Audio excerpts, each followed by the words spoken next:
उनके विरुद्ध जो अभियान उत्तर प्रदेश पुलिस ने चला रखा है उसमें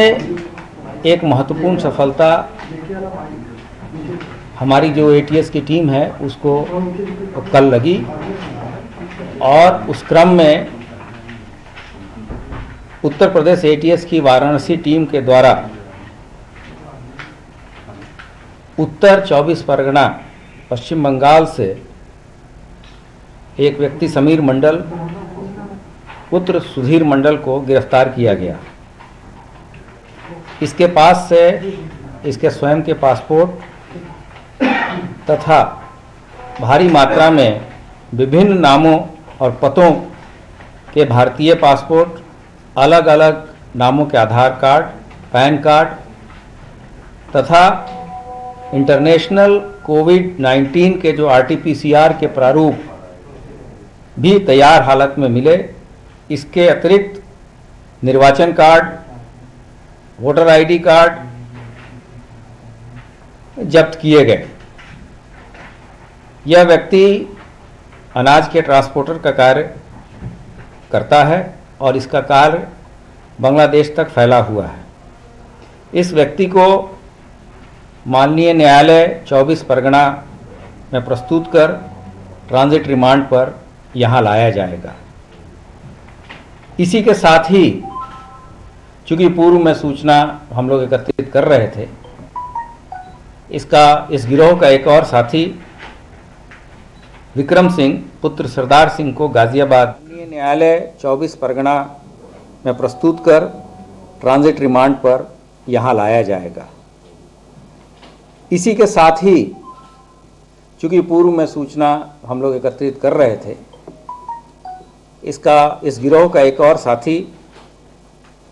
विक्रम सिंह पुत्र सरदार सिंह को गाजियाबाद उत्तर प्रदेश से गिरफ्तार किया गया, जिसके पास से 44,000 रुपये तथा एक मोबाइल फ़ोन बरामद हुआ। पूर्व में ये कपड़े का व्यापार करता था और बाद में इसने टूर एंड ट्रैवल कंपनी के लिए कमीशन एजेंट के रूप में कार्य करने लगा। इन दोनों व्यक्तियों को यहाँ लाकर इससे गहरी पूछताछ की जाएगी। आप सबको विदित है कि 26 अक्टूबर को यूपी एटीएस के द्वारा ही एक भारतीय तथा 3 बांग्लादेशी कुल 4 लोगों की गिरफ्तारी की गई थी और इनको पुलिस कस्टडी रिमांड में लेके जब वेस्ट बंगाल ले जाके tour and travel company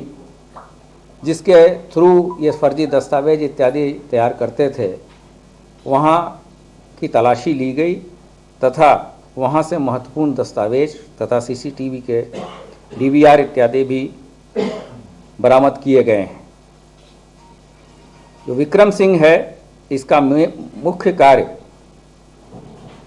passport तैयार हो जाने के बाद, जो कि पासपोर्ट तैयार कराने का काम समीर मंडल और उसके अन्य साथियों का है, उसके हो जाने के बाद से कूट रचित दस्तावेजों के आधार पे वीज़ा तैयार करना है और विक्रम सिंह इस कार्य में लगभग 2016-17 से लिप्त है। पूछताछ पर, अभी तक की पूछताछ पर यह भी प्रकाश में आया है कि करीब 7 महीने पहले विक्रम फेसबुक के माध्यम से रतन मंडल, जो कि 26 अक्टूबर को यहाँ उत्तर प्रदेश पुलिस के द्वारा पकड़ के जेल भेजा जा चुका है, के संपर्क में आया था और उसके बाद से वीज़ा बनवाने इत्यादि के कार्य में ये लगा था। यहाँ महत्वपूर्ण बात यह भी है कि विक्रम के द्वारा जो तो आप सुन रहे थे प्रशांत।